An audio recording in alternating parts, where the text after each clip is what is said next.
AgendaCast, episódio 76. Estamos aqui entusiasmados para continuarmos a nossa série especial Portaria 1467-2022 e dando sequência ao assunto hipóteses atuariais. Hoje falaremos dos artigos 39 e 40, que trata da definição da taxa de juros e estimativa de tempo anterior dos servidores. Dois temas que têm um impacto geral aí na avaliação atuarial. Impacto geral não, impacto direto, né, na avaliação atuarial. Mas como é definida essa taxa de juros? E como consideraremos esses tempos na avaliação atuarial, na projeção ao longo do tempo? Que impacto isso tem no RPPS? É sobre isso que nós falaremos no episódio de hoje. Eu sou Elida Jerônimo e esse é mais um episódio do AgendaCast. E para esse episódio do AgendaCast, continuo aqui com um dos nossos especialistas que tem a maior taxa de participação no AgendaCast. Vamos colocar aqui algumas hipóteses de participações e ele está ganhando nessas participações. Éder Moraes, bem-vindo a mais um podcast. Obrigado, vamos continuar porque é muito bom poder falar disso tudo, né? Hoje a gente traz uma questão de taxas de juros que já entra um pouco ali num critério mais técnico e complexo, não é todo mundo no RPPS que consegue discutir sobre tal, mas é todo mundo que pode ter conhecimento e validar se o que está sendo aplicado é o que de fato faz sentido. Sim, a taxa de juros atuariais é um assunto bem importante. Muito. Porque é o impacto direto na avaliação atuarial. E aí, se nós fizermos uma média ponderada de juros e etc. das suas participações aqui no podcast... Teria que ter uma taxa atuarial para poder... Uma oscilação não muito grande. Não. E considerando os benchmarks, eu acho que eu tô bem. Considerando os benchmarks que acaba sendo referência de feedbacks, retornos e as pessoas que acompanham e que falam que tem contribuído muito no dia a dia. Isso e a gente fica bacana. muito feliz, porque esse de fato é o nosso objetivo, né? E assim, nós temos falado, né? Dedicamos a isso. Sim. Não é simplesmente vir aqui sentar e bater um papo e ir embora. Não, precisa ter uma dedicação, um estudo, revisitar artigos, legislações, fazer as conexões adequadas para poder passar um conteúdo de qualidade para o nosso público. E ter o pós também, né? Porque a gente conversa bastante com os nossos clientes que vêm debater alguns temas, não necessariamente pela necessidade de debater ou só de mostrar que está conversando sobre, porque está todo mundo muito interessado mesmo em saber como é que isso funciona, qual é a dinâmica. Então, assim, existe um pré, que é o nosso preparo, existe um momento que a gente está aqui sentado conversando e existe um pós, que é tudo muito mais interessante, né? Porque as pessoas já viram, as pessoas já possuem, às vezes, críticas sobre a perspectiva que a coisa foi trazida, que a gente abordou e tudo, traz sugestão. Então, esse debate é muito interessante no pós também, tá? E as críticas nos ajudam a crescer. Sempre. É clichê, mas é real. Né? As pessoas que são assim, mais críticas, poderia ter aprofundado mais, tem esse ponto aqui que eu discordo, Sim. etc. Então, também serve de feedback e serve para o nosso crescimento. Muito bom. Não quer dizer que há concordâncias, mas as convergências, elas são importantes ser colocadas na mesa, até para ter outras vertentes, né? Outro olhar, outra visão acerca do tema debatido. Eu gosto muito de uma fala do Fachin, né? Que às vezes ele é vencido e às vezes ele é convencido. Mas é isso mesmo, é isso mesmo. E é isso que acontece, às vezes não tem que se discutir, a lei tá lá, mas aí a na norma questão tá lá, do convencimento, mas o convencimento vale a pena. Acho que assim, na questão do convencimento entra um fator importante. Foi convencido com fundamentos que podem ser considerados ou foi convencido goela abaixo? Não, eu nunca sou convencido goela abaixo, acho que você me conhece bem. Fatores importantes. Eu não aceito goela abaixo. Mas vamos lá, o que é a taxa de juros atuariais previstas no artigo 39 e qual a importância dessa taxa de juros? Essa taxa de juros ela tem alguns apelidos, né? Taxa de desconto, meta atuarial, né? É uma taxa que me permite trazer os fluxos futuros, seja de entradas e saídas, para um número agora comparável. Por isso, uma taxa de desconto, né? Então, o RPPS usa essa taxa para comparar os seus fluxos de entrada e saída que ele vai ter no futuro, seus compromissos, as arrecadações previdenciárias, para trazer para o hoje ali e utilizar isso como parâmetro de comparação. Então, essa é a taxa de juros atuarial. E como a portaria determina que a taxa de juros seja utilizada no cálculo atuarial? Essa taxa ela não é livre, né? O RPPS, o atuário, não tem ali nas suas mãos o poder de definir qual taxa é essa. A portaria já traz, né, que ela tem que usar uma taxa base da ETTJ, né, e essa utilização dela também é condicionada, né? Então, assim, eu fiz uma relação aqui da prática, um passo a passo, para ficar bem bacana, né? Como é que funcionaria essa situação? Escolhe-se um prazo certo, né? Calcula-se quanto tempo em média vai levar para pagar os benefícios Geralmente previdenciários. 5 anos a média utilizada, né? Isso eu vou chegar ao finalzinho da cronologia. Então vamos lá, vou deixar você. Escolhe-se um prazo certo, busca-se a base na tabela, né? E aí o que eu trouxe? A tabela que eu ia entrar aqui nessa situação, que é a média dos últimos 5 anos, né? Dos índices utilizados, dos títulos públicos indexados Federais, pelo IPCA. Tá? E aí eu tenho um ponto muito interessante. Quando ele não acha o ponto exato, né? Se a duração tiver uma casa decimal a mais ali, ele manda arredondar para baixo. Tá? Então é essa taxa que vai trazer o resultado esperado produzido ali. Então eu não posso usar mais, eu tenho que arredondar para baixo, como você bem colocou, a taxa dos últimos 5 anos dos títulos públicos federais indexados pelo IPCA, e ela é considerada de acordo com o prazo que eu tenho do meu passivo previdenciário. E falando de taxa de juros, o RPPS pode utilizar a taxa de juros diferente da taxa parâmetro? É o bônus. Eu também tomei nota disso aqui pra gente colocar, porque eu achei interessante, inclusive a referência está lá no anexo 7, né? Se o RPPS possui investimentos que rendem mais que a sua meta atuarial, né, a taxa de parâmetro pode ser aumentada em até 0,15 pontos percentuais, mas não superior a 0,60 ponto percentual. Tá? Isso, inclusive, também altera com critérios ali do progestão.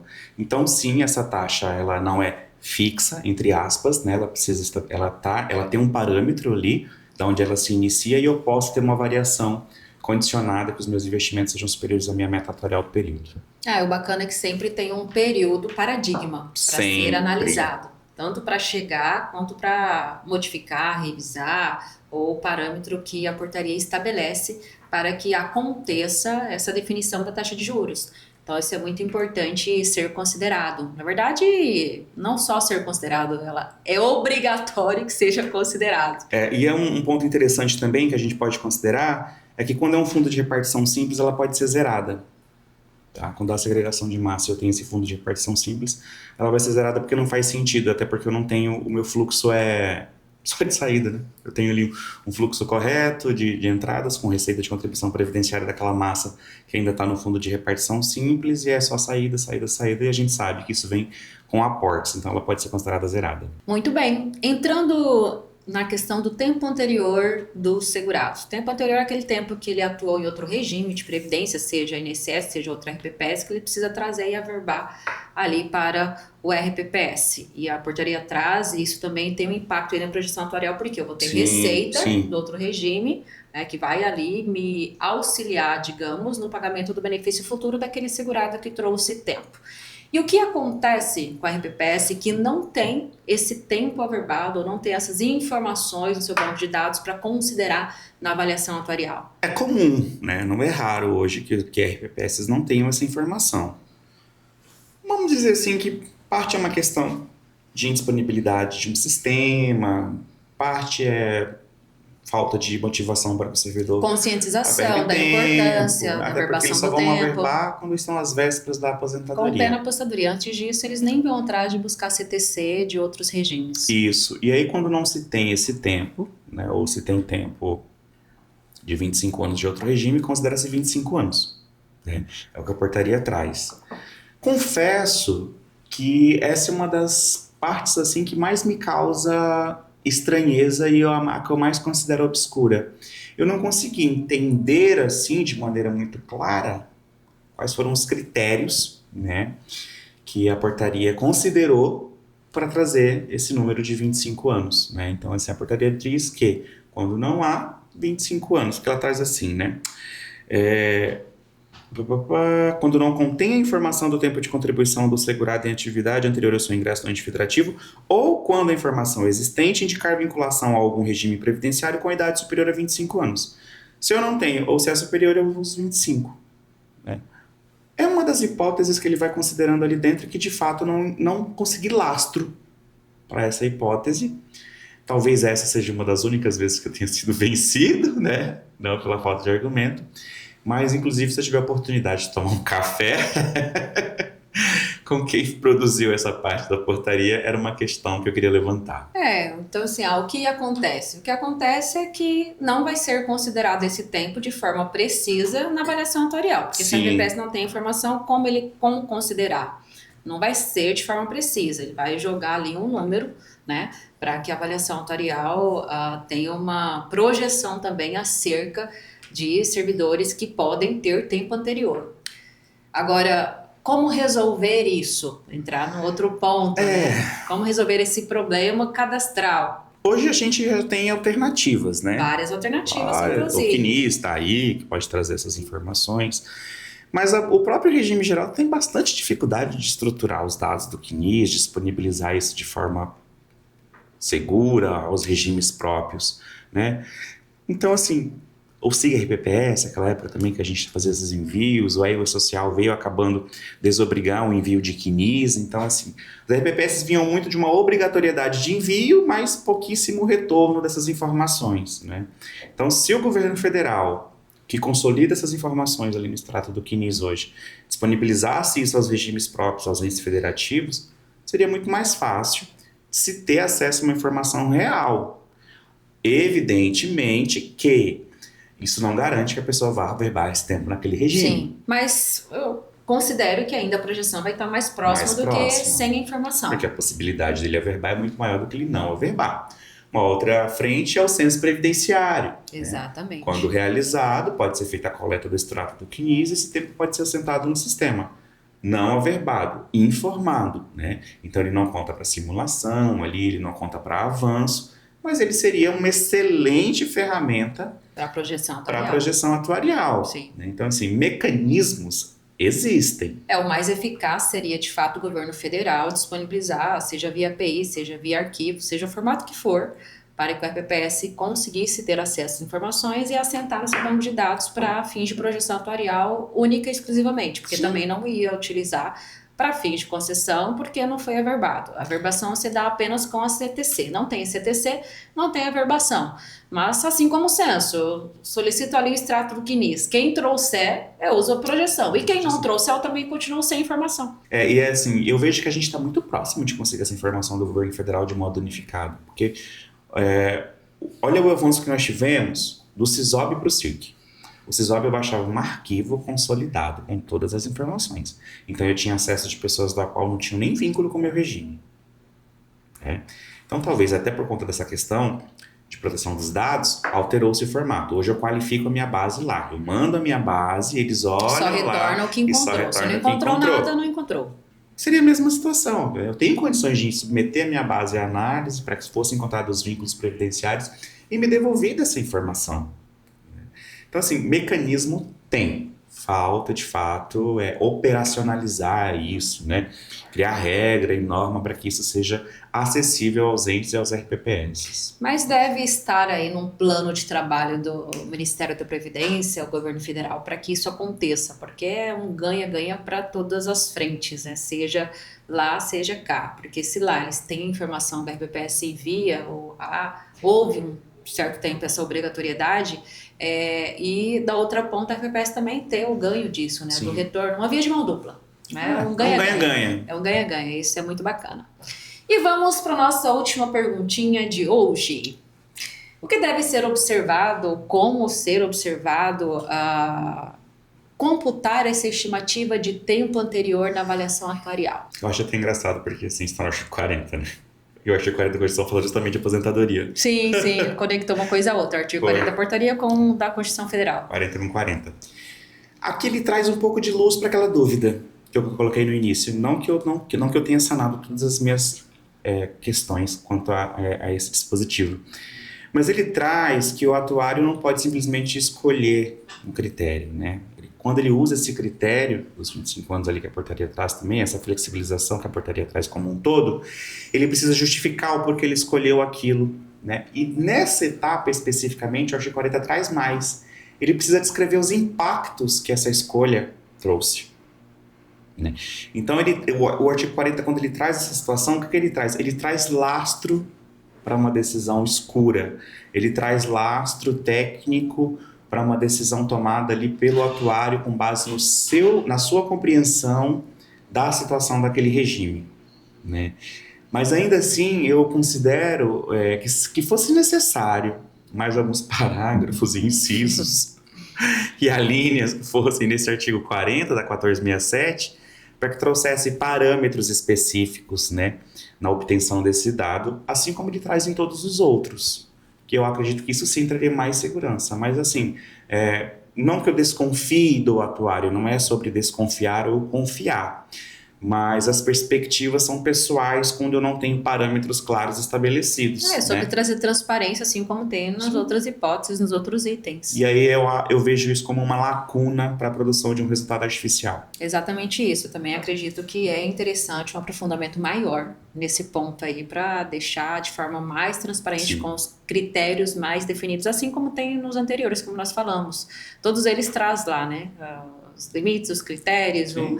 pode, mais justifique, mais traga mais situações, olhe para sua massa, faça projeção. Você pode ir até aqui, desde pegue isso aqui, um período de paradigma e etc.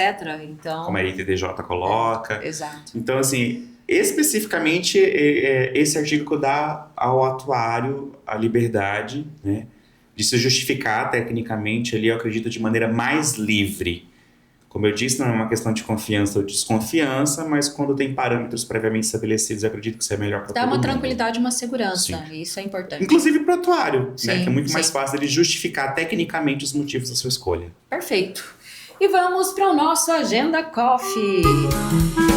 Qual é o convidado para um próximo cafezinho? Né? Tivemos convidado nos anteriores e no de hoje. Qual o convidado e qual o tema a ser debatido? Eu vou ficar nesse tema ainda do artigo 40. Gostaria muito da Da Constituição oportunidade. Federal ou da portaria? Da portaria 1467, né? Constituição Federal, artigo 40, coitado. Praticamente morreu com a emenda, Fala né? Foi também de desconstitucionalizado. contribuição, né? Fala também de contribuição, mas aí... Mas perdeu o poder constitucional, né? Então esse café seria com o Ministério da Previdência, né? Com as entidades de previdência complementar, porque eu acho que é de interesse de todos, né?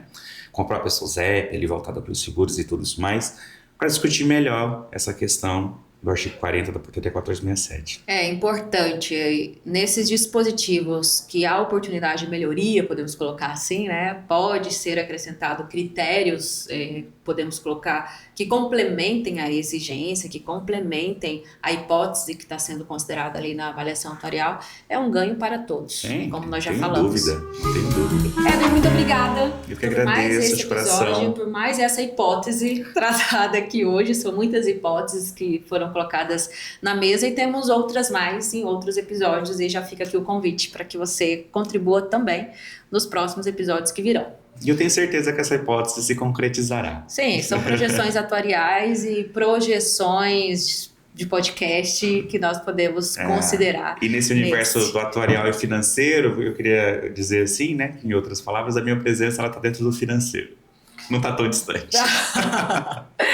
E gratidão a você que esteve conosco nesse episódio, falando de hipóteses atuariais. Nós seguimos porque o capítulo ainda não terminou da portaria 1467. Siga conosco e debata um pouquinho mais sobre o assunto, seja conosco, seja com colegas, seja com outro RPPS. E se você ainda não segue a Agenda Assessoria nas redes sociais, siga-nos no Instagram, Spotify, Facebook, LinkedIn. Estamos nas redes disseminando conhecimento, falando de RPPS, porque para nós o mais importante é estar presente na vida de vocês, contribuindo e falando do tema. E se você ainda não ativou o seu sininho, ative, porque toda quarta-feira tem conteúdo novo e você pode receber em primeira mão. Afinal, é muito importante viver constantemente atualizados e conectados conosco. Muito obrigada e até a próxima!